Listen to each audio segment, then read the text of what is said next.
Cake ഇഷ്ടപ്പെടാത്ത ആരെങ്കിലും ഉണ്ടാവുമോ? എന്റെ അറിവിലില്ല. മിക്കവരും പറഞ്ഞു കേട്ടിട്ടുണ്ട് കേക്ക് ഉണ്ടാക്കിയാൽ ശരിയാകുന്നില്ല. ഈ റെസിപ്പി ഇതേപോലെ ഫോളോ ചെയ്താൽ ഒരു ഈസി ആൻഡ് ക്ലാസി കേക്ക് നിങ്ങൾക്ക് ഉണ്ടാക്കാം. ഈ കേക്കിനായി ഞാൻ നാടൻ ഓറഞ്ചാണ് ഉപയോഗിക്കുന്നത്. ഒരു മിക്സിയിൽ ഓറഞ്ച് ജ്യൂസും പഞ്ചസാരയും എണ്ണയും മുട്ടയും കൂടെ നല്ല ക്രീമിയായി ബ്ലെൻഡ് ചെയ്ത് ഒരു വലിയ ബൗളിലേക്ക് മാറ്റണം. ഇനി അതിലേക്ക് അല്പം ഓറഞ്ച് എസൻസും കൂടെ ചേർക്കാം. 2 കപ്പ് മൈദയിലേക്ക് 1.5 ടീസ്പൂൺ ബേക്കിംഗ് പൗഡർ ചേർത്ത് മിക്സ് ചെയ്ത ശേഷം ഈ ബൗളിലേക്ക് അരിച്ചു ചേർക്കണം.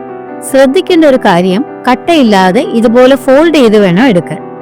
അവസാനമായി ഓറഞ്ച് റിൻഡും കൂടെ ചേർത്ത് നന്നായി മിക്സ് ചെയ്താൽ നമ്മുടെ ബാറ്റർ റെഡിയായി. ഒരു ബേക്കിംഗ് ട്രേ നന്നായി ഗ്രീസ് ചെയ്ത് ബാറ്റർ അതിലേക്ക് ഒഴിച്ച് 10 മിനിറ്റ് പ്രീഹീറ്റ് ചെയ്ത് വെച്ചിരിക്കുന്ന ഓവനിലോ കുക്കറിലോ വെച്ച് ഒരു 30 തൊട്ട് 45 മിനിറ്റ് വരെ ബേക്ക് ചെയ്യണം. കേക്ക് ആറിയ ശേഷം ഡീമോൾഡ് ചെയ്ത് പ്ലേറ്റിലേക്ക് വെക്കണം. ഗ്ലേസിനായി ഐസിംഗ് ഷുഗറിലേക്ക് കുറേശ്ശെ ക്രീം ചേർത്ത് ഞാൻ കാണിച്ചിരിക്കുന്ന കൺസിസ്റ്റൻസിയിൽ കേക്കിന്റെ മുകളിലേക്ക് ഡ്രിപ്പ് ചെയ്ത് ഒഴിക്കണം. ഉടനെ തന്നെ ഓറഞ്ച് റിൻഡ് കൊണ്ട് ഡെക്കറേറ്റും ചെയ്യണം. നമ്മുടെ ഓറഞ്ച് കേക്ക് റെഡിയായി. ഈ കേക്ക് ഫ്രിഡ്ജിൽ വെച്ച് തണുപ്പിച്ച് കഴിക്കുമ്പോഴാണ് കൂടുതൽ ടേസ്റ്റ്. നിങ്ങൾ ഇത് ട്രൈ ചെയ്തിട്ട് എന്നെ അറിയിക്കണം. With love, Lakshmi.